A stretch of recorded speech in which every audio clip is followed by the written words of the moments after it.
할렐루야.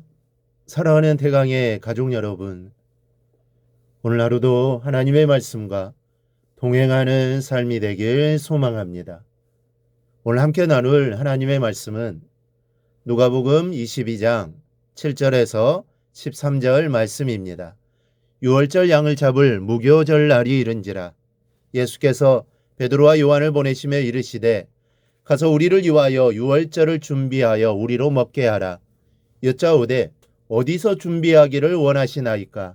이르시되 보라, 너희가 성내로 들어가면 물 한 동이를 가지고 가는 사람을 만나리니 그가 들어가는 집으로 따라 들어가서 그 집 주인에게 이르되 선생님이 내게 하는 말씀이 내가 내 제자들과 함께 유월절을 먹을 객실이 어디 있느냐 하시더라 하라. 그리하면 그가 자리를 마련한 큰 다락방을 보이리니 거기서 준비하라 하시니 그들이 나가 그 하신 말씀대로 만나 유월절을 준비하니라. 아멘. 예수님께서 예루살렘으로 입성하기 전 이 감람산 벳바게와 베다니 가까이 가셨을 때 제자들에게 나귀를 준비하게 하는 장면을 우리 누가복음 19장에서 보았습니다. 이때 주님께서는 제자들에게 맞은편 마을로 가면 아무도 타보지 않는 나귀 새끼가 있을 것인데 풀어 끌어오라고 명하십니다. 만약 주인이 물으면 주가 쓰시겠다 하면 허락할 것이라는 겁니다. 실제로 일은 그렇게 진행돼 어린 나귀 새끼를 타고 주님의 예루살렘 성에 입성하십니다. 여기서 우리는 하나님의 말씀대로 일을 이루시는 주님의 신적인 권능과 능력을 보게 됩니다. 오늘 말씀도 비슷한 말씀입니다. 오늘 말씀은 주님께서 잡히시기 전날 밤 유월절 만찬을 앞두고 있었던 일입니다. 최후의 만찬을 준비하는 과정에서 우리는 주님과 제자들을 통해서 그 일을 행하시는 것을 볼 수 있습니다. 먼저는 하나님의 말씀에 순종하기 위한 것입니다. 먼저 유월절 만찬을 준비하는 것은 주님께서 유월절 율법의 계명을 어기지 않고 그대로 지키고 행하시기 위해서입니다. 유대인들은 1년에 3차례 하나님께 보이기 위해 예루살렘 성전으로 올라가야 했습니다. 때문에 이 절기들은 예루살렘 성 안에서 지켜졌습니다. 따라서 절기 때가 되면 사람들이 예루살렘 성 안으로 모여들었습니다. 그때 예루살렘 성 안에서 유월절을 지키기 위해 거할 장소를 얻는 것은 그들에게 매우 중요한 일이었습니다. 유월절이 가까운 그 시기에 예루살렘 거의 대부분의 장소는 축제에 참석하기에 몰려든 사람들로 차 있었다고 보아야 합니다. 그러한 상황에서 주님도 역시 제자들과 함께 이 절기를 예루살렘 안에서 지키기 위해 집을 찾으신 겁니다. 주님은 창조자 하나님이시기에 율법을 지킬 이유가 없습니다. 그러나 주님은 율법을 철저히 지키셨습니다. 지키시되 근본적인 의미와 내용을 알고 지키셨던 겁니다. 우리도 마찬가지입니다. 누구도 예외 없이 하나님 말씀을 지켜야 합니다.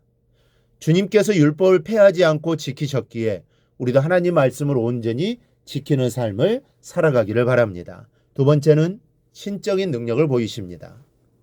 주님께 제자들에게 성 안으로 들어가면 물 한 동이를 가지고 가는 사람을 만날 것인데 그가 들어가는 집으로 따라 들어가서 그 집주인에게 우리 선생님이 제자들과 함께 유월절을 먹을 객실이 어디 있느냐 하고 물으면 그 사람이 준비한 다락방을 보일 것인데 거기서 준비하라는 것입니다.